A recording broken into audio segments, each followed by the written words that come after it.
The riffs are too repetitive, the lyrics make no sense. All the songs are B-sides and the cover art's a mess. There's so much here to tear apart. Listen to it for a week, now that week has passed. Here's Why I Hate This Album podcast with Tim and Garrett.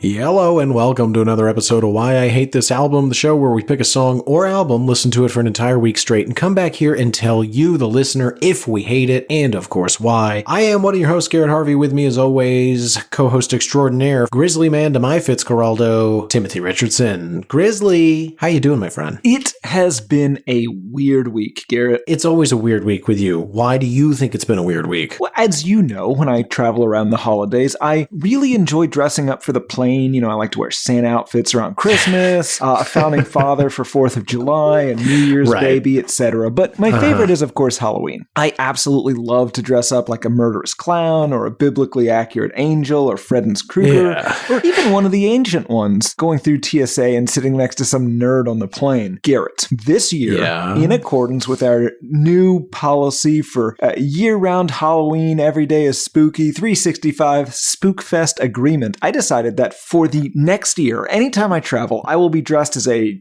spooky skeleton or a giant beetle or a Power Ranger or raccoon or Sydney Sweeney in that American Eagle ad or, whatever on the plane. And listen, I can tell by your face you're already way ahead of me in this tale. It turns out that airlines and the TSA are not a fan of this at all. Even just a week after All Hallows Eve, I mean, listen, they assumed it was to distract from the many proverbial condoms filled with leftover fentanyl from a failed Sober October event one would have concealed in their rectum. I don't think you're using the word proverbial correctly. I think you mean literal. I am, Garrett, because the joke was on them this time. A little bit on me, if I'm being honest. But I was shocked at how hostile everyone was. The fellow passengers, the TSA, the guy at the Hudson News, especially with how good my combination Diddy Daddy Xenomorph costume was this year. Yikes. It was travel-worthy, Garrett. Just a xenomorph with a goatee? Sort of. And a lot of baby oil. Couple questions. One, did they let you fly? They did allow me to, but by that point, my plane was gone.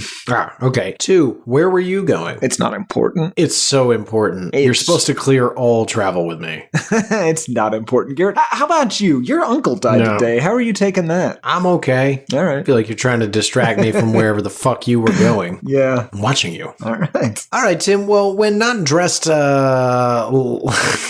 a criminal, terrifying alien and being delayed by the TSA, what song have we been listening to for an entire week straight? We have been listening to, I hesitate to say it, Garrett, Sir Elton Hercules John's greatest work, Croc Rock, from 1972. Greatest work. Coming out hot. Greatest work. I don't appreciate that. Anyway, I never thought we'd see Elton here on the show, but I'm glad we did because, frankly, we need to discuss this thing. Or maybe nobody does. We'll get into it. And Tim, after an entire week with Sir Elton Herculean Jonathan John's Crocodile Rock, do you hate this song? Probably. I'm not quite ready to commit to hate just yet, but I am teetering on the precipice of hate, Garrett. I am ready to give in to the ecstasy of hating this garbage, but you're going to have to do a little effort to get me there. You're not going to have to do much effort, but...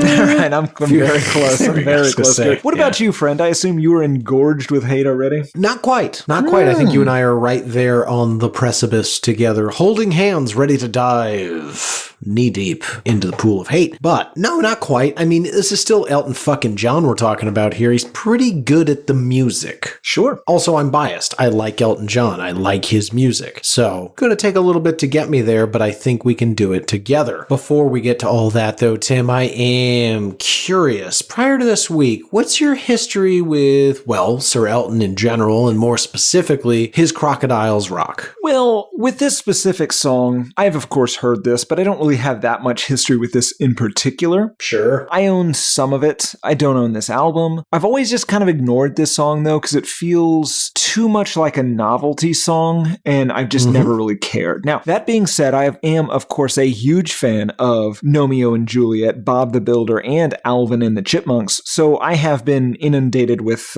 cartoon covers from there. What about you, friend? I assume you watched Elton perform this live on The Muppet Show back in '78 while you're on in the break room at the old steel mill. Right, because they'd always have on The Muppet Show midday at the steel mill. Yeah, of course I was not alive and wouldn't be for several more years, but I have seen that performance and did enjoy it. I saw it as early as 1988. My Elton John experience is probably very similar to yours and many on here. I have a few of his albums, not this one though, and I enjoy them. I think the ones that I have are really good, and it's the ones that everyone would guess. It's the ones everybody else likes too. Yeah, this guy, when he's on, he really rocks shit, but when he's not, he does not. Yeah.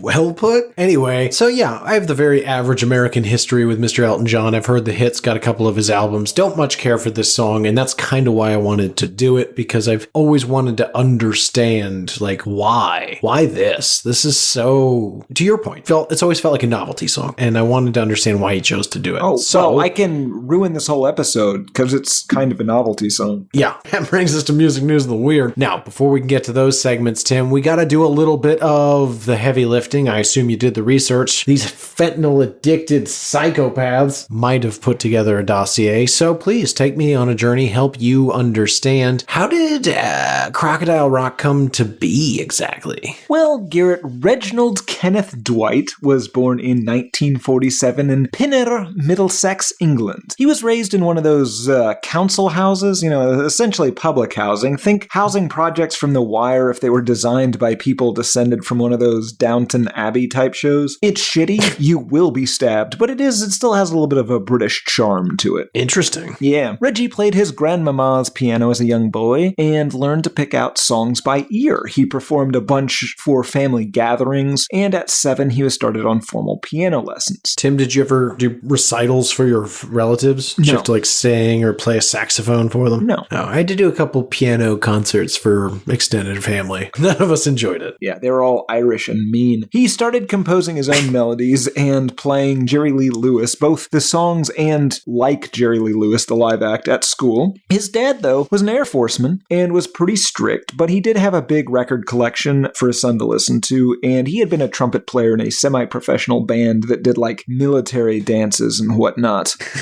I thought you were going to say military music. I was like, that's not the same thing at all. Also, what is that? Yeah, my dad was in a band. They mostly did marching stuff. The funeral procession. Taps mostly. Yeah. At 11, he got a scholarship to the Royal Academy of Music. As the legend goes, he heard a 4-page piece by George Frederick Handel a single time and was able to play it back perfectly. Now, I don't believe that story exactly. I think it is at minimum exaggerated, but there you have it. He was apparently a natural, though, and that made him kind of an asshole. He said, "I kind of resented going to the academy. I was one of those children who could just get away without practicing and still pass, scrape through the grades." Now, some of his instructors debated this, saying he was a model student who took private tutoring in secret in addition to his classes. Gross. One way or the other. He went to the Royal Academy of Music on Saturdays and went to Pinner County Grammar School during the week. His parents got divorced. His mom married a local painter named Fred that Reggie called Durf, which is, of course, Fred backward. Feel free to use that with any Freds in your life. It's a bit of harmless fun.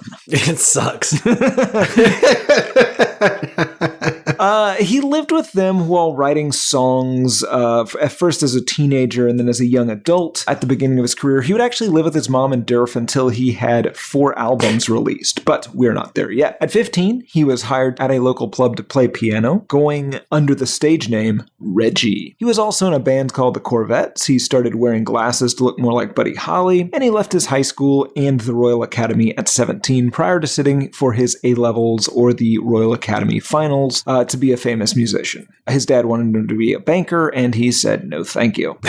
He was in a band called Bluesology while also doing solo shows at a London hotel bar. In the mid-60s, weirdly, Bluesology became the backing band for a lot of different people when they would come to London or when they were touring around the UK, including the Isley Brothers, which is a really weird combination. Yeah. He then answered an advert to meet with Ray Williams, an A&R guy for Liberty Records, in 1967. Bernie Taupin, luckily, had answered the same ad with some lyrics a few weeks earlier, so Ray gave Reggie the lyrics. Reggie took them home, wrote the music, and sent it to Bernie, and a musical partnership was formed, which is fucking crazy. Like, is that what he was trying to do? And if so, who else did he set up that way? Yeah, it's wild. Like, this is gonna go on to become like one of the most storied songwriting partnerships in the history of the world. And it's just because one guy was like, well, looks like two people answered the ad. I like to How about you do it together? After this success, he got like way overconfident and he like tried to set up Nick Drake with Iggy Pop or something. We just never heard about that. That's awesome. That's a fucking great idea. And that's how Nick Drake died. Anyway, this partnership, as you said, would define like the next 50 plus years of both of their lives in quite a bit of musical history. Bernie would write the lyrics, Reggie would write the music, neither really overstepping into each other's territory. This is kind of like Robert Hunter or John Barlow writing the lyrics for the Grateful Dead and being members of the band as like quote unquote lyricists/poets. I mean, if it works, like in this case, it's so good. Yeah, it's really perfect. It's a little shitty though that it's Elton John as a solo act, but whatever. I guess Bernie seems to be perfectly okay with that. He's sort of like you, you know? How do you mean? Well, like you, I mean, there are obviously two different situations. One here, I'm clearly the face of the show, the personality of it, whereas you just sort of stay in the back and kind of type up some scripts. The other is, of course, your, let's say, hand in shaping world events, which you stay silent for. Okay, nobody needs you to talk about whatever you're talking about. Fair enough. And also, hold on, wait. No, you're not getting away with the other part. Face of the show, the faceless Tim. Well, the face and the voice, sure. Oh my God. My two worst attributes. I'm starting to understand the lack of popularity here. You might be the face and voice of this show. God damn it. Delightful. Garrett, Reggie and Bernie, they met IRL, as internet perverts say, in 1967, and they started writing and recording together. Reggie started going by the name Elton Hercules John. He would change his legal name to that a few years later. He, of course, took Elton from sexy saxophonist Elton Dean, John from singer Long John Baldry, and the middle name Hercules from the name of a horse in a British sitcom. I don't think that's right. It is. Steptoe and Son. It's 100% true. At first, the pair... It's so true. Oh, I'm going to kill you. Yeah, that's fair. At first, the pair... That's the one thing that's not a lie. That's too bad. It's the proverbial straw. That's fair. At first, the pair worked mostly as like staff songwriters for record companies, including a song for singer Lulu, which got her 6th place in the 1969 Eurovision Song Contest. They soon started recording their own songs, though, and Hercules released a few singles before the album Empty Sky in 1969 and Elton John in 1970. That one, of course, features a cover with Hercules looking like Mark David Chapman for some reason. That's I was going to save it for general thoughts, but like, whoa, what an uphill genetic battle that he has just faced as gap tooth first. Yeah, it's a little Mark David Chapman. There's a little, unfortunately, Warren Zevon in there. It's not great. You know who he probably looks like without all the bullshit, without the makeup and the glasses and the hair situation? An elderly lesbian woman? Well, sure. But no, I mean, you got to imagine without the hair. Are you familiar with Ron Howard's brother? Oh, God. Yeah, because folks, everybody just take a minute and Google Clint Howard, and that is what Elton John would look like without the hairpiece and the glasses and the makeup and the surgery.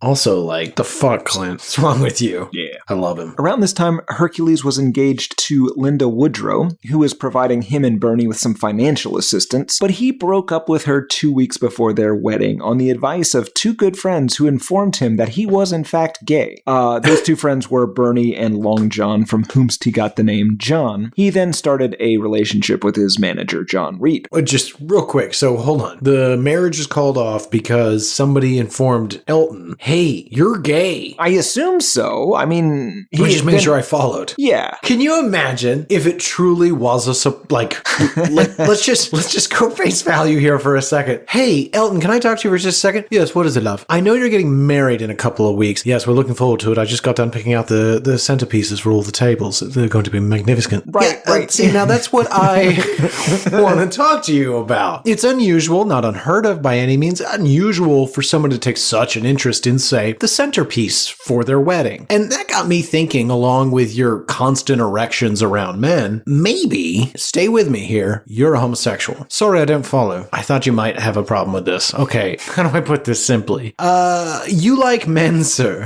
Oh, really? Yeah. Go to that bathhouse. Look, here's a bathhouse on 53rd. Go there and just do what feels right. Get back to me. See if that wedding's still on next week. All right, I don't think we'll have any issue with it. Oh my, I'm quite gay. Or at least bisexual. We'll get there. Yeah. Hercules released Tumbleweed Connection in 1970, a cowboy concept album, then toured the US and released a live album called either 171170 or 111770, depending on where you live. Right. Hercules and Bernie wrote the soundtrack to the 1971 film Friends, and then Hercules released Madman Across the Water, featuring Tiny Dancer. In 1972, he got his first #1 record with Honky Chateau, featuring Rocket Man. In 1973, Hercules released Don't Shoot Me, I'm Only the Piano Player, which hit #1 in the US and UK and featured the song of the week, Crocodile Rock. Do you have a general opinion of this album? I'm not sure. I have not listened to the whole thing through in quite some time. It's I listen to a lot of classic rock and classic pop rock, just playlists, and it's the #1 Elton John album that when I'm listening to a song, I'm like, what fucking album is this? Yeah. And I go, oh, this one. Yeah, that's fair. Skip. The song of the week was, of course, inspired by Daddy Cool's Eagle Rock. Hercules hated it, describing it as disposable pop and saying he hoped he would not be remembered for this song and hoped that in 15 years he wouldn't still have to play it. Spoiler alert for this poor man. In 1973, he released Goodbye Yellow Brick Road and officially became a massive star. In 1974, Buddy Kaye filed a lawsuit alleging that Hercules and Bernie had illegally incorporated chords from his song, Speedy Gonzales, into Crocodile Rock. This was settled out of court after everyone admitted that, yeah, kinda.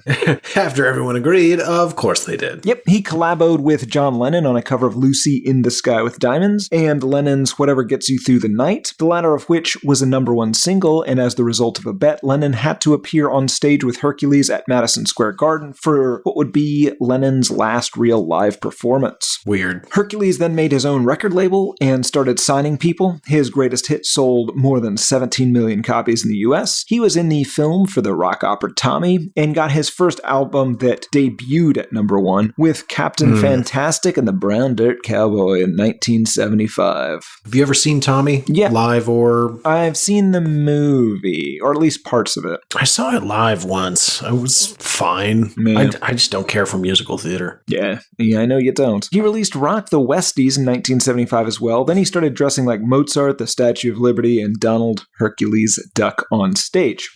He released Blue Moves in 1976, and this kind of ended a really nice run for him. Since 1972, he had 6 #1 singles, 7 consecutive #1 albums, the first time that had ever happened. And then he developed a pretty severe drug and or alcohol addiction in the 70s, overdosing on cocaine in 1975. He also developed bulimia. He came out as bisexual in 1976 and announced he was retiring from performing and that Bernie was going to go off and work with other people. His music started doing poorly. He eventually turned to disco and also turned to performing in the Soviet Union before eventually reuniting with Bernie, his muse. Hercules released more albums that people mostly didn't care about. After this, he performed at Live Aid in 1985. He did a bunch of other collabos, including with Saxon, but still had an amazing live career, and his back catalog always sold very well. He got married to Lady Renate Blauel, a German recording engineer who attempted suicide on their honeymoon. Hercules said she She was the classiest woman I've ever met, but it wasn't meant to be. I was living a lie. He then won a libel case against the Sun newspaper for alleging that he was having sex with male boy prostitutes, which they referred to, and I'm quoting here, rent boys. What were they? What did they call them? Rent boys. UK listeners, hatePodMail@gmail.com. Is that a common phrase there? And if so, stop it. I mean, it makes more sense, right? You're not buying them. You're just kind of renting them, using up some of their time. Yeah, I mean, that's true. You don't own them at the end. You just own them for the hour. Yeah. He got sober and continued doing things most people weren't too interested in the 90s before joining up with Tim Rice in 1994, who we talked about on the Murray Head Prepisode, to do The Lion King, a Diamond certified soundtrack that got 3 out of 5 of the nominees for Academy Award for Best Song that year, winning for Can You Feel the Love Tonight. Oh, yeah. That song was inescapable. Yes. You weren't here then, were you? No, but Garrett, I knew it. God. Interesting. I just can't wait to be king, the song about how that lion wanted his dad dead and then was sad that when he died. Yeah, and then he was all like, I'm so fucking sad. And you're like, bitch, that's what you asked for. This is almost your fault. Yeah. Also, Hakuna Matata. And at this point, I have to apologize to Layla from 4th grade, Garrett. You see, in 4th grade was explaining her life philosophy, Garrett, and she explained it very simply. She just shrugged her shoulders and said, Hakuna Matata, after which some boys were very, very mean to her. I wasn't the worst, but I do apologize for... But I led the chance. What? I mean... It was just, listen, we're 4th grade boys. That was a mistake to say. Some of it's her fault for saying it. Like, what did she expect you to do? Right. But also, like, I don't even... I'm so lost right now. I've never seen the movie. What happens? Jesus Christ. Hercules was inducted into the Rock and Roll Hall of Fame in 1995 by Axl Rose and continued to do a bunch of albums and collabos and etc. In 1997, Gianni Versace was murdered and Princess Diana also died. So Hercules and Bernie revised their 1973 song Candle in the Wind to be Candle in the Wind 1997, which went on to become the best and fastest selling song of all time with 33 million copies globally. Now, I think technically Bing Crosby's White Christmas actually sold more, but this is a solid number 2. It's definitely the fastest selling, and it's, I think, the best selling since they started doing modern charts. That's wild. Yeah, as a result of that, he was knighted. He was in Spice World the same year, the Lion King musical in 1999, which would go on to become the top earning musical of all time with like $6 billion or possibly pounds. Holy shit. He did a Vegas residency where he switched off with Celine Dion every other night. He collaborated with Alice in Chains, Lady Gaga,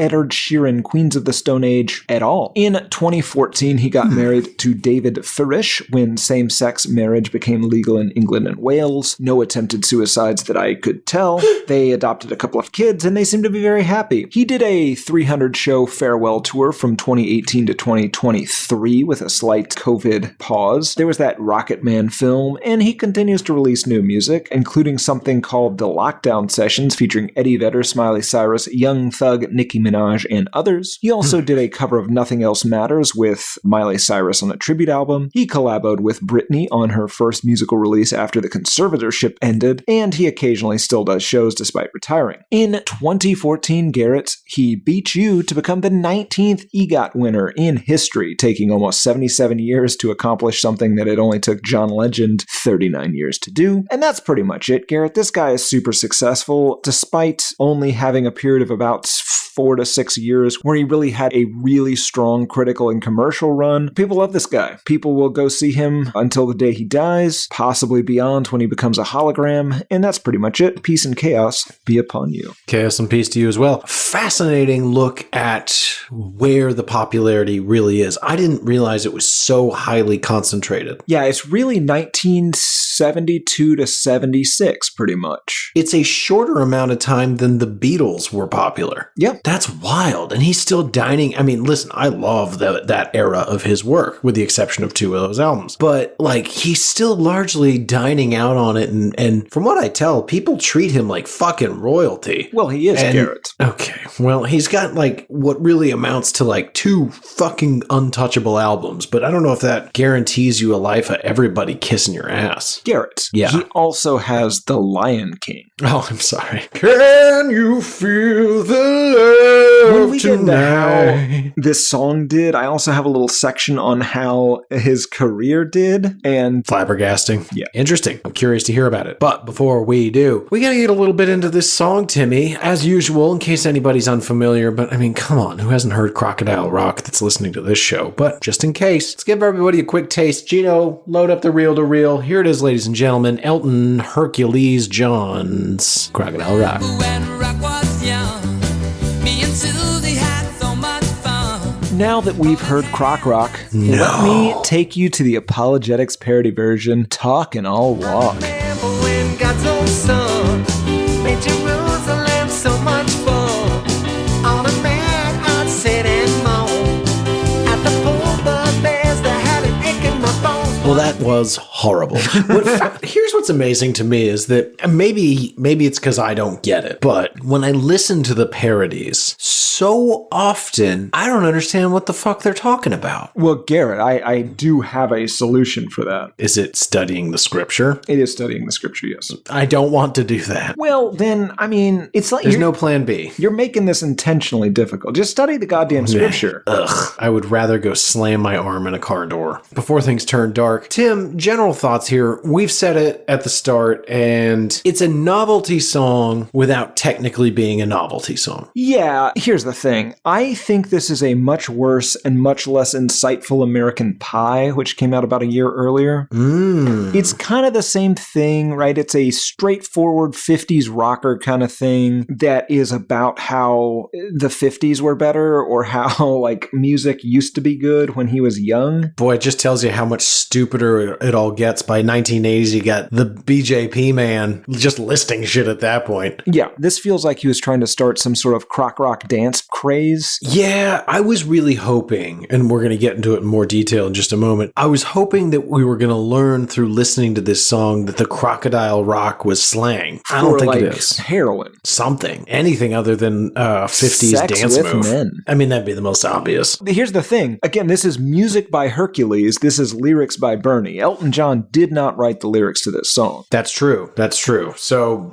I guess that Bernie's just got an overly saccharine sense of nostalgia for the 50s. Yeah. A mere 22 years, and probably we'll say a mere 18 years after they had ended. But here's the thing, like, well, we'll get into it, doesn't matter. Yeah, so I agree completely. It's one of those, like, I understand this is still a time when you could be very nostalgic for, like, Buddy Holly kind of era, but also, why? I mean, I have no problem with Buddy Holly. I think that he was quite good at what he did, and, I mean, you know, he was very influential. You wouldn't have the Beatles without him, but the Beatles are there. They make a direct reference to Bill Haley in the Comets, but like that's what this sounds the most like to me. Yeah. Is just the super repetitive pre-Motown, like, I mean, yeah, Buddy Holly. But it's not cool enough for Buddy Holly, right? This is sock hop stuff. This is soda fountain music. Yeah. But this is soda fountain music. It's pre-Monkees, right? Because the Monkees at least had a little bit of like 60s sound in their stuff. It's what the Monkees would have been like had they formed in 1956. Yeah, this is early 60s Beach Boys. Maybe earlier, man. Yeah, you might be right. This is a fictitious 4-person quartet of good Christian boys known only as the Coronets. Now, I think you're talking about Apologetics and their cover, Talk and I'll Walk. Remember when God's own son made Jerusalem so much fun? On a man I'd sit and moan at the pool, but there's the had an ache in my bones. I hate you so much.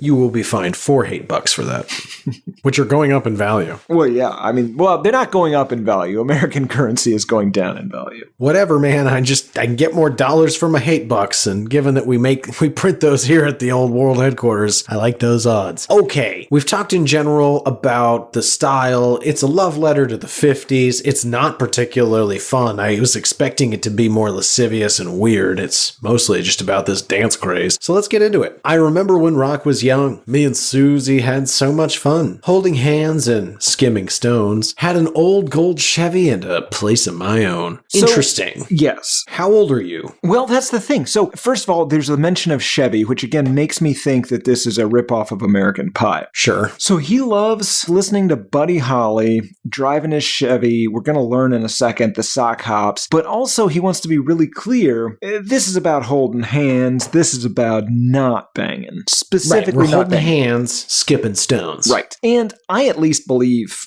Hercules here, right? Like, because the Beatles always did the I want to hold your hand, which was based on their actual behavior, was apparently a thinly disguised metaphor for I want to be physically inside of you and also some of your friends. Right. But for Hercules, I at least believe it. I don't know if it's true for Bernie, though, because Garrett, I think that guy fucks. Oh, Bernie's back there just like, yes, nice and wholesome, but you know what? Bernie gets a taste. Yeah. Bernie gets always a taste. Look, that guy's been married 4 times, and he owned the Professional Bull Riders Bull of the Year from 2002 to 2004, and he was knighted, Garrett. A cowboy and a knight. That guy must fuck. Also, like, what a fascinating person. Yeah. Now, we should also note that Bernie did release 3 solo albums without Elton John, and those albums did not fuck. God, no, those probably shit everything but hot snakes. Yeah, the first one is just a reciting of poetry with some, and I'm quoting here, music that makes sense accompanying it. Whatever that means. That album fails on every level, musically, lyrically, and description. It sounds like that goddamn album of Jim Morrison poetry that like people put music under. That's it's too Now, bad. I've spent for some the show. time. Sorry. I've spent a bit of time in the world of U.S. rodeos. Oh, yeah, you have. Might say I'm a real expert in the field, because I am. But I just don't see them being terribly kind or inviting to a man like Bernie. To Bernie, though, Garrett, Bernie, that guy walks into a room and you're like, that guy fucks, he should own this bull. That's true. Bernie, every room Bernie walks into, he owns. Yeah. Fair enough. Okay. He's sort of the Chuck Norris of the songwriting world. Yes, I like also has the musical ability of Chuck Norris. Great songwriter. Right. Both great songwriters, but Interesting. cannot carry a tune. Song continues. But the biggest kick that I ever got was doing a thing called the Crocodile Rock. While the other kids were rocking round the clock, we were hopping and bopping to the Crocodile Rock. So the other kids, are they listening to better music? Are they, fingering one another? Yeah, so they're listening to rock around the clock. They're grinding bodies, finger banging, going out to the point to make, as they say. Whereas he is just continually playing Crocodile Rock on repeat and dancing with enough space between him and his best gal that Jesus can see between them. Because again, he is not sexually attracted to her. Right. Enough space that a man could slip in there and Yeah, that'd you be could all slip right. a svelte but muscular man between the two, and that'd be fine. Oh man, what a tough time to grow up like that. Yeah, born in 1947 as a gay man, that's not what you want. No, I would not be surprised if he was like, yeah, it took like a decade for me to like unprogram myself as like no, you're straight. Yeah. Like the idea of someone being like, hey, Elton, have you ever considered you might be a gay man? Oh, I never really thought about it. I do love the... I am dressed as the Statue of Liberty. And I'm wildly aroused by that penis. Give it a thought. You Thanks, give me quite Mick a bit Jagger. No problem. It's just him sashaying away. Such a weirdo. Song continues. Well, Crocodile Rockin' is something shocking when your feet just can't keep still. I never knew me a better time, and I guess I never will. Oh, lordy, mama. Those Friday nights when Susie wore her dresses tight and the Crocodile Rockin' was out of sight. I want to be real clear. I don't care for when he says, oh, lordy mama, and I didn't care for it when you said it. It was a Elton John accurate delivery. Absolutely. Yeah, that was me trying to do a hymn doing that. I don't like it. Okay, interesting that he mentions his date in tight dresses. At this point, I really wanted it to be a metaphor for like a fun party drug. So when Crocodile Rockin' is something shocking, when your feet just can't keep still. So it's some sort of speed. I never knew me a better time, and I guess I never will. Yeah, it's never going to be as good as when he started doing it. Those Friday nights when him and Susie would just be yacked out of their mind on Crocodile Rock. I I think it might be crack or some sort of crystalline speed. Yeah. How else do you arrive at a post-chorus that isn't, folks, I'm sorry? La, la, la, la, la, la. La, la, la, la, la. This is... La, la, la, la, la. I want you to stop. This makes me hate this song, Garrett. Yeah. I mean, I understand what they're going for. They want to get that, like, mid-50s, the fucking... doo-wop. Yeah, and just don't. Just, it's fine. You don't need to, yeah. And it feels like filler. It does, yeah. I mean, it's like Simon and Garfunkel's The Boxer, where they're just like, let's just do some noises, and we'll come back and fill that in later. The difference is they listen to that, and they're like, oh, that sounds great. Let's leave that in, and this does not. Yeah, it does feel like a placeholder that they just never came up with anything better on. Yeah, but honestly, I don't think it is. I think it's to evoke that mid-50s feel of this music. This music needs to evolve a bit. You know, when you go walking to the market and run into a corner shop a street corner quartet doing some doo-wop.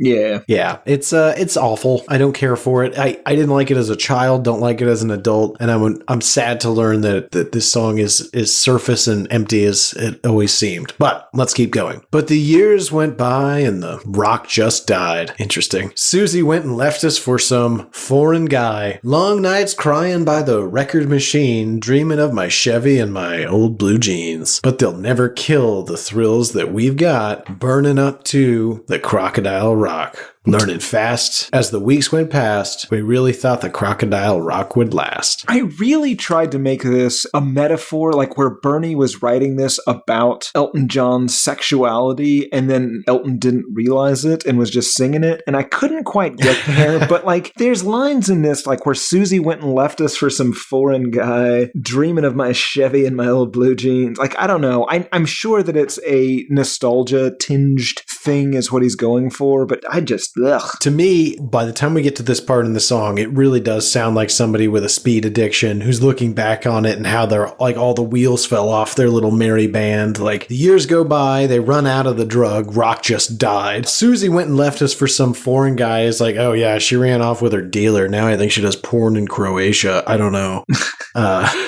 Long nights crying by the record machine, trying to drown their addiction to Crocodile Rock with booze, but it's not the same, Tim. He sold his Chevy for the rock. He doesn't even own the blue jeans anymore because they don't fit or they're stained with piss and vomit from his withdrawals. It's bad news. Don't get hooked on that Crocodile Rock, kids. Croc Rock. Croc Rock. Welcome back to another Croc Rock weekend. All Crocodile Rock. All weekend long. I'm gonna kill myself. And that's the song, Garrett. There's a couple more choruses. The verse 1 gets sung again, and they do the la la la la la la. They do the la la la's a bunch more times, and I mean, that's it. That's it. And then I'm sad to report there's no music video. I am happy to report there is no music video. I watched so many live performances of this, and I will say, this is where I realized, like, wow, you are one unusual looking motherfucker. Yeah, part of it, though, is that he is regretting his entire life choices while performing this song. Yeah, I mean...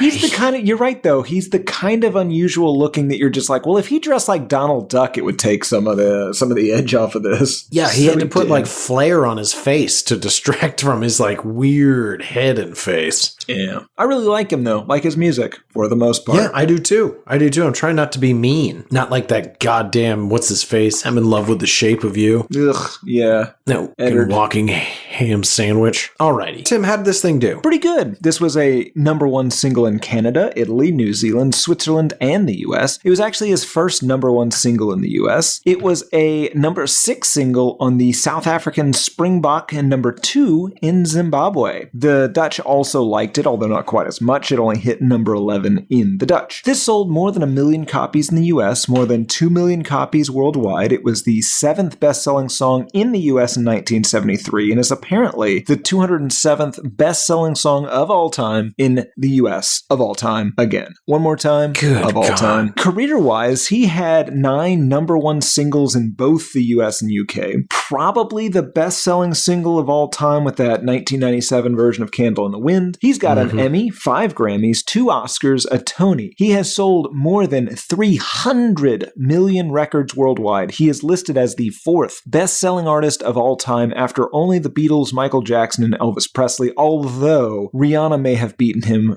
depending on how you count. But still pretty good. Top 5 without question. Jeez, also, way to go, Rihanna. Yeah, because she's done it since like 2005, so that's pretty good. It's quite a bit. Great. What do people think of it? There are 110 total ratings on Amazon, 4.8 out of 5 stars on average, 82% 5 stars, 0% 1 star. And, I mean, the YouTube comments are way better. Let's just go to the YouTube comments. Okay. The first is by Mr. Trevor Tex Art Texie from 5 years ago. There was this swing dancing community in my city. It was all the rage back in high school. Seriously, hundreds of people every Friday night. You wouldn't think so, swing dancing, but it was just like the roller rinks in the 80s, I imagine. Simply packed every time, full of sweaty people laughing, making friends, falling in love, breaking up, getting popular, stealing each other's hats, and teaching the coolest new moves downstairs. Half of my friends I met at swing. I met my wife at swing. The whole place was pure magic. And this song, The Crocodile Rock, will always hold a special memory for me because there was a line dance for it when we stomped on the floor, clapped our hands, and screamed at the top of our lungs. Oh boy, Pensacola swing. Just the best. That place is closed now, unfortunately.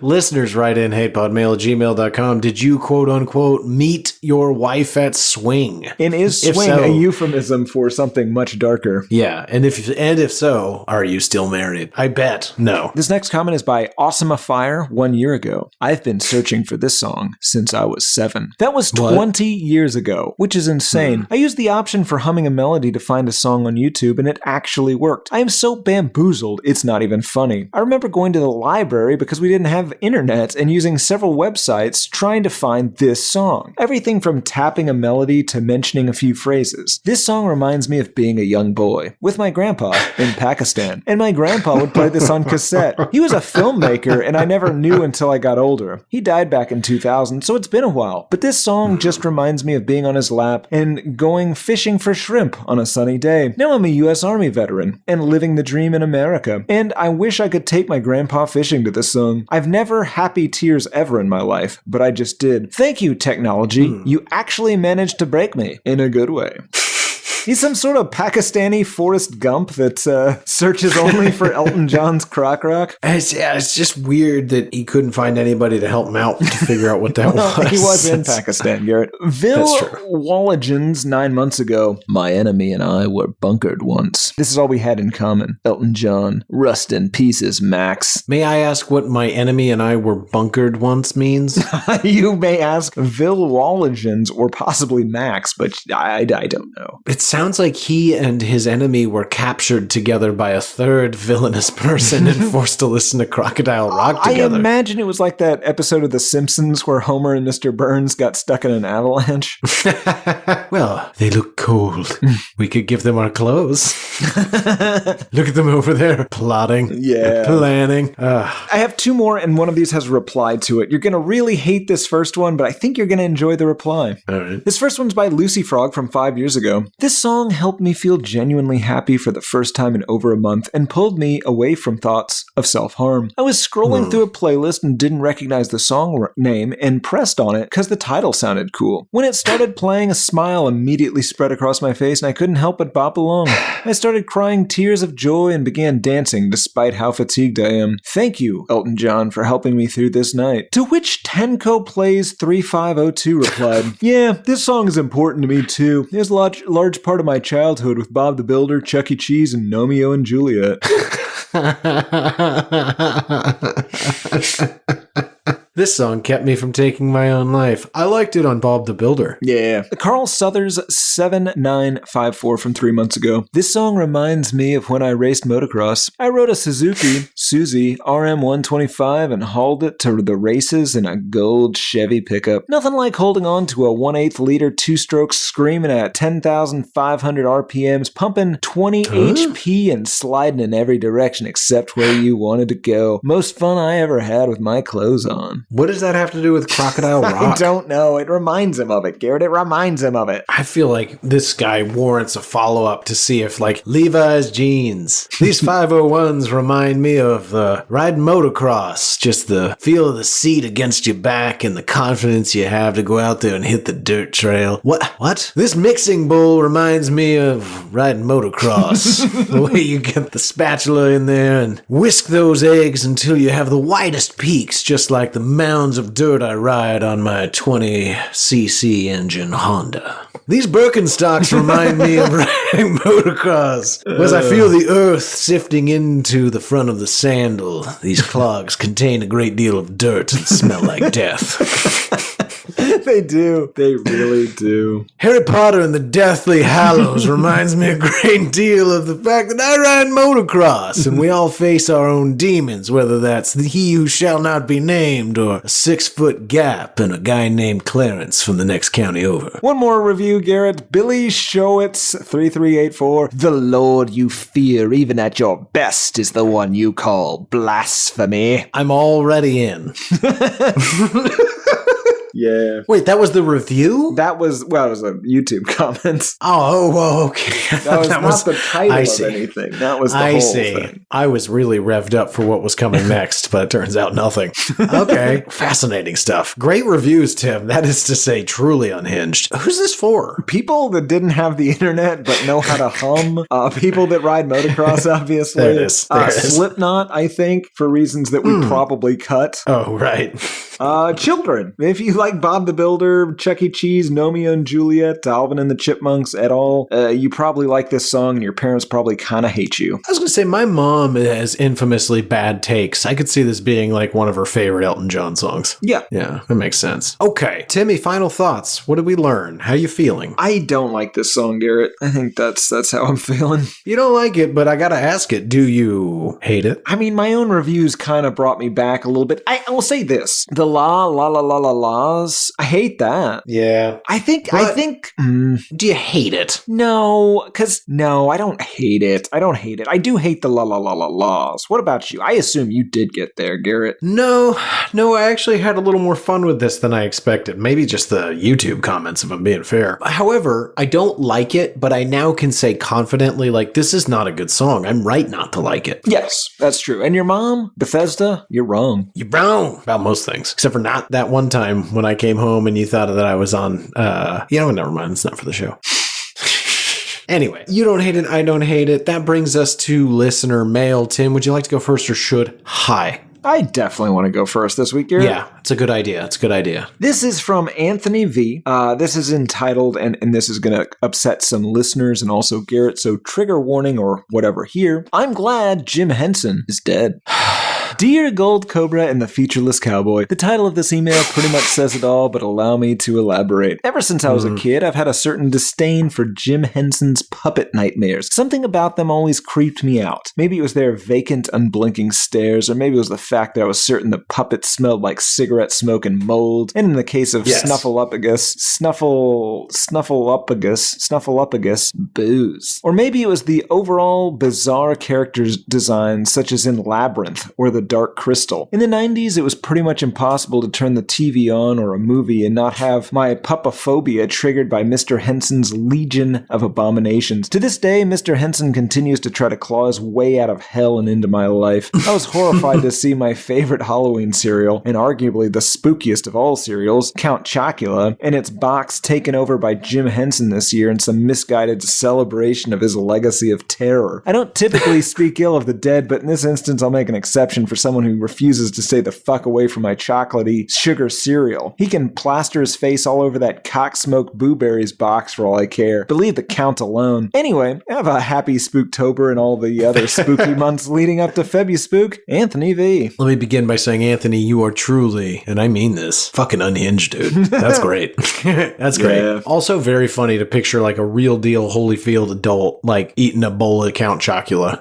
Yeah. What are you eating there? Count Chocula. You have a a mortgage. It is actually only the second spookiest cereal, though. Cinnamon Toast Crunch, it knows why. Yes, I completely agree. Weird. Anyway, what else was in that email? That was a good one, Tim. Oh, fuck you very much, Evan. Now, let's start there. It's Anthony, but all right. Whatever. Anthony S., Evan V. Wow, got what is the those name? Are the... Yeah, those are some of the letters in it. I once had a Dutch, so somebody kept mispronouncing her name, one of our Dutch, and she didn't care at all. And I was just like, why do you, it's weird that you don't care that people mispronounce your name. And she said, I know they're talking to me, and this is really the purpose of a name. And that is why the Dutch are the Dutch. Yeah. God, what a ridiculously Dutch answer. It's both practical and fucking enraging. Yes. That's why they are the international arbiters of what is good and bad in music. Mm-hmm. And great email. And war crimes. Yeah, that part's still super confusing. Garrett, do you have an email? I have 3. Okay, well, just read one. I'll read at least 2. They're very short. One, no more. I'll read at least 2. Anyway, my first one's from Evan. Evan's. Is that why? God damn it, you idiot. So stupid. I got there, though. Evan, like guy. your email. Like your email, Tim, mine is from Evan. Dumb buddy. It says, simply, please make another Slipknot episode. That's it. That's the whole email. I want to do Iowa. I don't even know what that means. That's an album called Iowa. Is it a new one? No, it's from like 2001 or so. It's probably their 9/11 album. We should do that. Anyway, next email. Lucas, this is from February of this year. He says, I have been a long-time listener of your podcast. I really enjoyed the Jack Harlow episode. I highly recommend that you do a full-length episode on one of his albums. There's a lot more to this guy than just loving on me. What's Jack Harlow? I don't know. Okay. I think it would be a great idea to cover Jackman. Okay, that sounds familiar. You're thinking of Hugh Jackman. I am.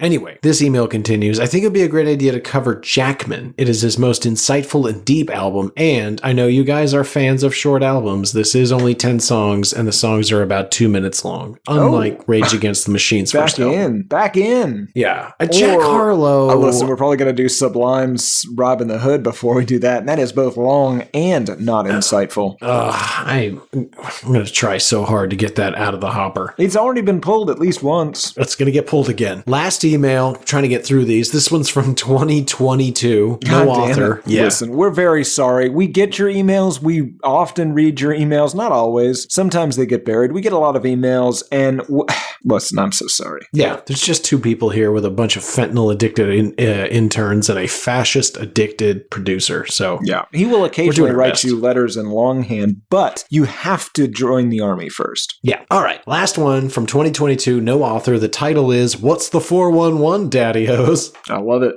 And I'll tell you what, Tim. I only read the first sentence, and I have absolutely no idea if this was actually meant for us.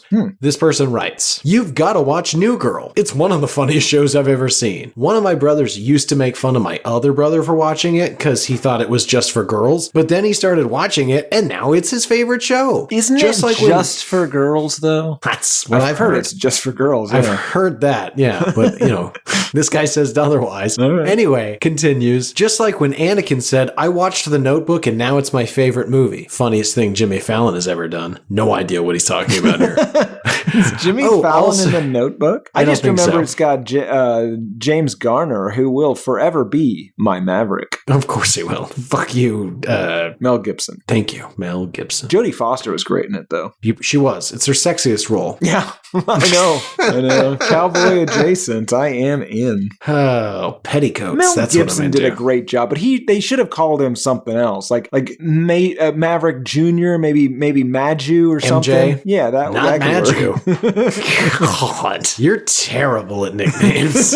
Maju. Here's a major motion picture starring Mel Gibson, who before the incidents, the biggest star on the goddamn planet, and his character's name is Maju. Yes, it's a combination of Maverick and Junior. Because James Garner's Maverick, which we'll learn about later.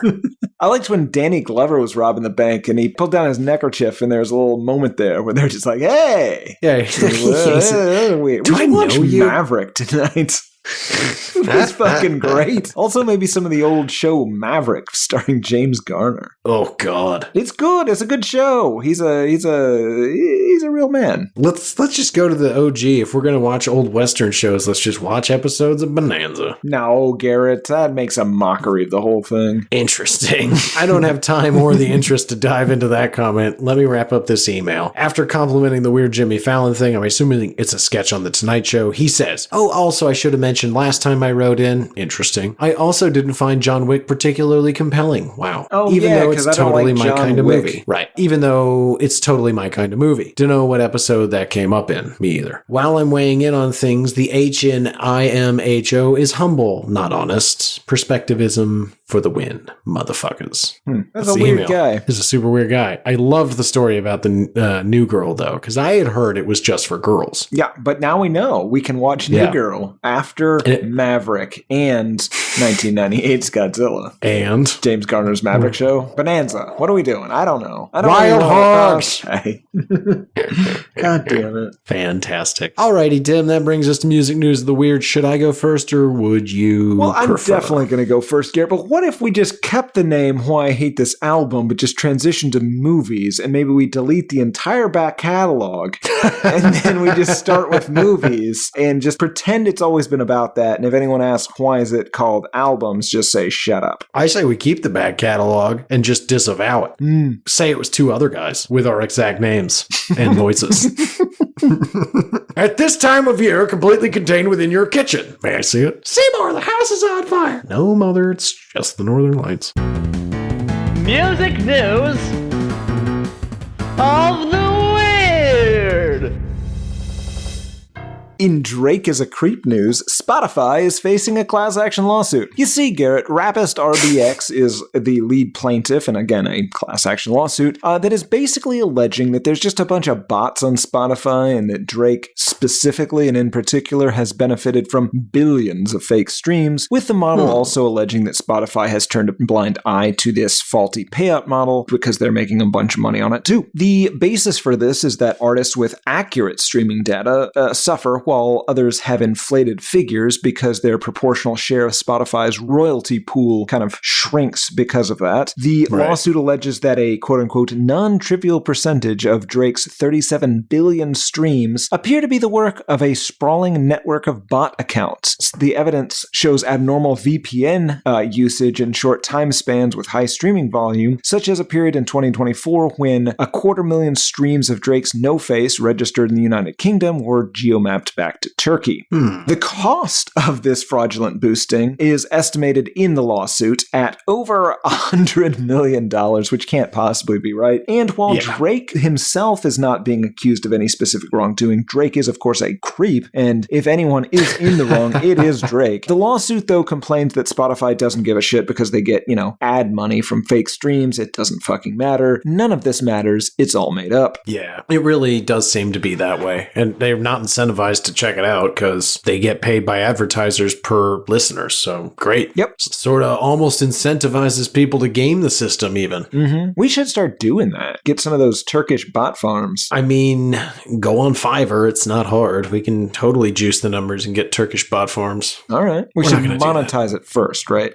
Right. Okay. Right. All right. Yeah. Garrett, what is your Drake is a Creep news this week? My Drake is a Creep news does not involve Drake. Oh. But he is a creep. So, good way to start. Tim, bad news for fans of Britney Spears. She has pulled her entire account down from Instagram once again. This time on the heels of several posts that has, well, frankly, everyone concerned. And also on the heels of ex-husband Kevin Federline, great father. Kevin Federline's memoir being released that takes aim firmly at Britney and her remaining, if not tattered, reputation. Yeah, apparently it is not kind to her. I have not read it. That's alleged. Yeah, but I'm gonna guess it's not kind. I like what she does with knives. Oh my god, dude. Protect Britney. Get her under a conservatorship immediately. She looks so manic. It's terrifying. Well, now she looks like nothing because she's off Instagram, Tim, at least as of the reading of this news story. We will keep everyone updated on Britney Watch. Britney Watch with knives. Tim, what other news do do you have? Well, Garrett, in Drake is a Creep news, Todd Snyder has been arrested in Utah. Todd Snyder is on tour and was in Salt Lake City, where he was apparently assaulted outside of his hotel, presumably by a blonde man, and he sustained undisclosed but apparently quite severe injuries. He was taken to a local hospital, treated and discharged, at which point he refused to leave, but then did leave, but then returned and began threatening to assault hospital staff, saying, "I will kick your ass," and etc., and intimidating people. After being asked to leave repeatedly, he was arrested at the hospital and booked for disorderly conduct, threatening violence, and trespassing. I think those are all misdemeanors in Utah, but nevertheless,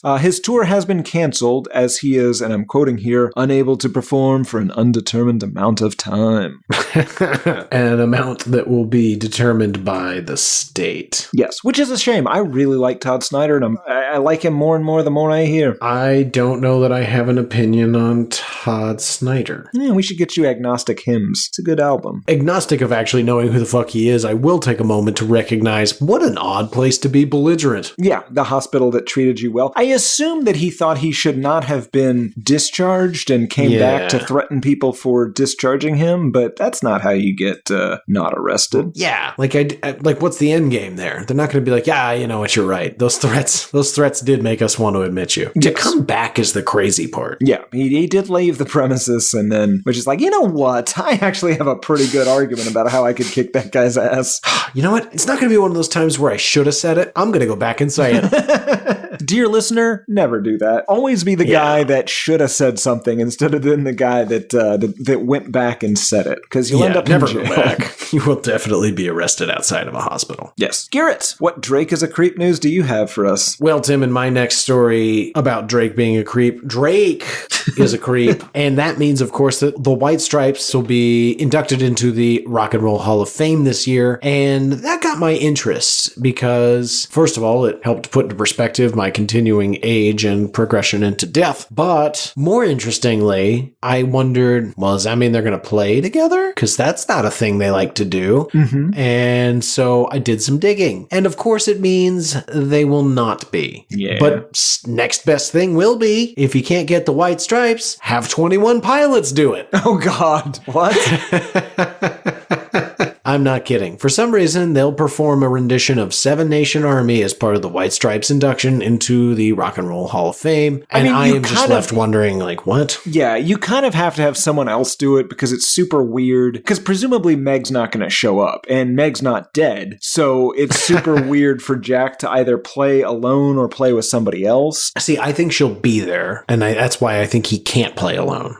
If she's not there, he can do it all by himself. Well, but if she's in the audience, but like, it's still weird. Sure, but if she's in the audience, it's way weirder than if she like just chose not to be there. But it's still it's less weird if she was in the audience and he was playing at her than to get 21 Pilots to do it. Yeah, I don't know how they arrived at that. The best I can do is they are a Midwestern two-piece that sort of did it on their own. If I was in charge of this ceremony and presumably I had Jack locked in some sort of cage until then, I would definitely get the Black Keys to do it.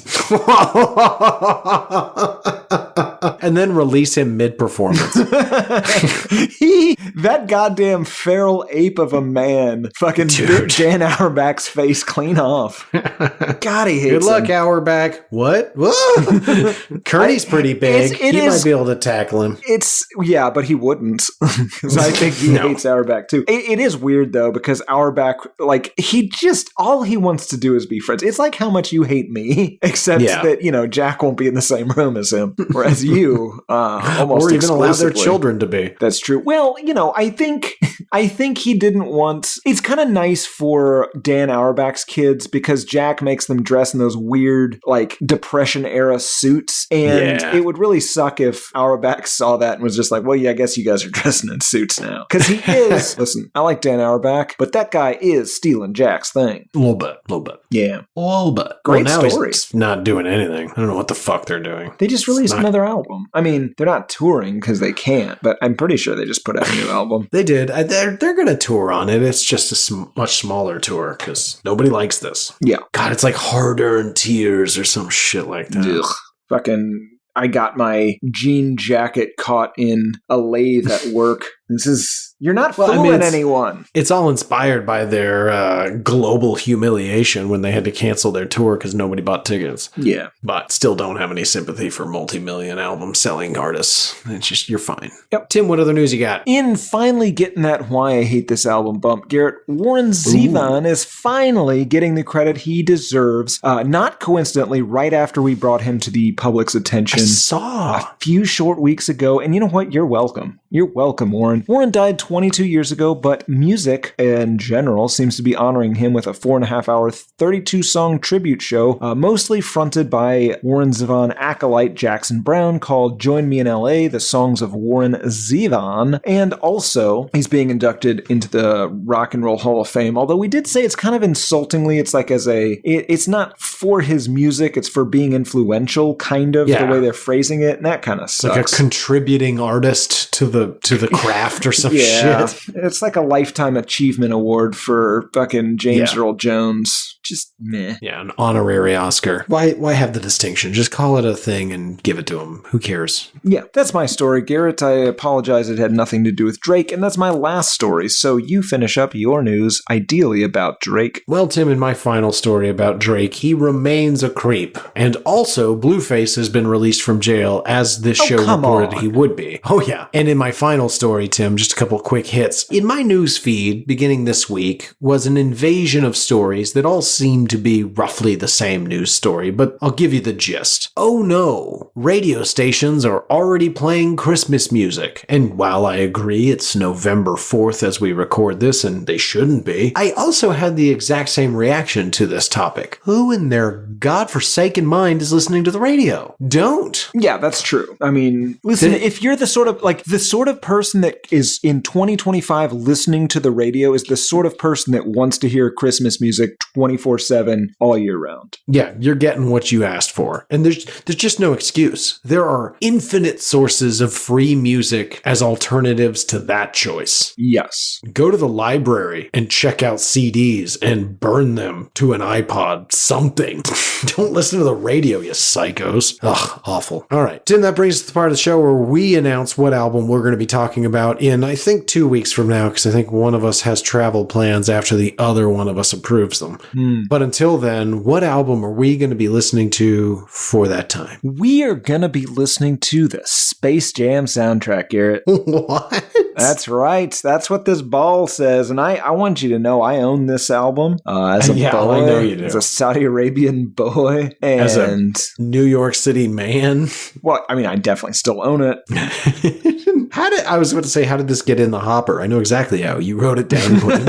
I love this album, Garrett. Space Jam soundtrack. Just when I think I can predict where the show might go next, you hit me with Space Jam soundtrack. Do I need to watch the Space Jam? Oh, we're definitely watching Space Jam. This was one of my very first, I got Nirvana Unplugged, 2 Weird Al albums, that Silverchair fucking Frog Stomp record, and this. Those might have been my first 5 albums. I might be getting the order wrong, and there might something else might have slipped in there. But this was real early, Garrett. I was the kid on the bus listening to my Discman just kind of muttering, I hit him high, hit him high, hit him high. You hit him low, hit him low, hit him low. Garrett, yes, listen, it's probably going to suck, but in my mind, this thing slaps shits right out of butts. That's not an expression. Or shouldn't be. So it comes out in 1996, right? So you're 11, I guess? Yeah.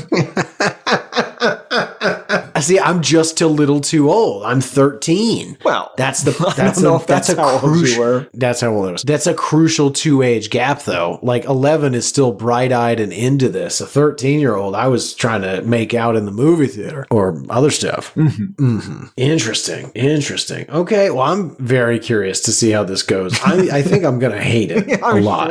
I'm sure this might be another one of my The Wallflowers. The Wallflowers was another early album I had. That one's pretty great. Let's see. So you're 11. I'm 13. Okay. So like my first albums are around 11 too. Mine were Melancholy and the Infinite Sadness, that 2-disc. Deep Blue Something. Remember that band? Yeah. Didn't we do that band? No, we've talked about it, but much like this song, we've always just been like, it's just kind of Breakfast at Tiffany's over and over. But we can do it someday. Anyway, that Deep Blue Something's first album, Load might have been that year. Good album. I'm forgetting something. Doesn't matter. They got those three are embarrassing enough. Not as embarrassing as the list you gave me, though. That's ridiculous. It's so weird. What a weird little kid. Well, in part, I was getting some shit that, was available to me in Saudi Arabia. Sure. That's true. Yeah. Well, like, you can just tell, too, it's like that you're just starting to cross that barrier from, like, little kid into, like, I think this other stuff's better, but I'm not sure. It's funny. All right. Well, till next week. We'll talk more about it. Until then, though, for this week, folks, first of all, reach out. hatePodMail@gmail.com. We want to hear from you. We'll get to you eventually. We just read emails from 2022. We're getting there. Getting there. Anyway, what did you like? What did you not like? Topics. Do you like Space Jam? Did you try to make out in Space Jam? Or you like Tim? Did you buy the soundtrack and listen to it every day while everyone mocked you and you listened to your Discman? You hit him low, hit him low, hit him low. I guarantee you were singing along to that and everyone was just like, he likes Space Jam. No, everyone likes Space Jam, Garrett. The weird thing is, in 1996, listen, I'm not a basketball fan. I don't give a shit. I didn't give a shit then. Michael Jordan was weirdly important to me in my life. I can't explain why. I think he was weirdly important to everybody. Yes. You're for once right. He was a big deal. Although I will say, like, I don't give a fuck about basketball either. In fact, today I find it repulsive, but it's just boring. So much traveling. Anyway, I would watch from time to time Jordan Bulls games, and they really were just like shocking. Yeah. The guy was so fucking good. It was just like watching a guy play it like at a different level than everyone around him. Mm-hmm. Anyway, all right, back to this nonsense. You can find us on Instagram. That's HatePod. Threads is HatePod. Twitter's Album HatePod. I'm G Harvey Tweets. And that's about it. Reach out. We want to hear from you. It makes the whole show more fun for prepisodes like this. But until we get back to you in a couple of weeks, that's going to do it. I've been one of your hosts, Garrett Harvey. I have been the other, Timothy P. Richardson. And I forgot to write down a quote this week. So I guess just imagine Garrett P. Harvey saying something vaguely like misogynistic here, maybe in an insulting accent. And I think we're good. Is that how you think of me? That's how the world thinks of you, Garrett. Vaguely insulting and maybe a bad accent. Give me a lot to think about today.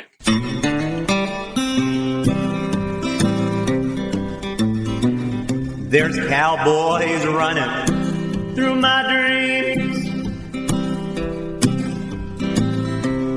Nothing's quite the way it seems. I joined the Navy, got kicked out in a week.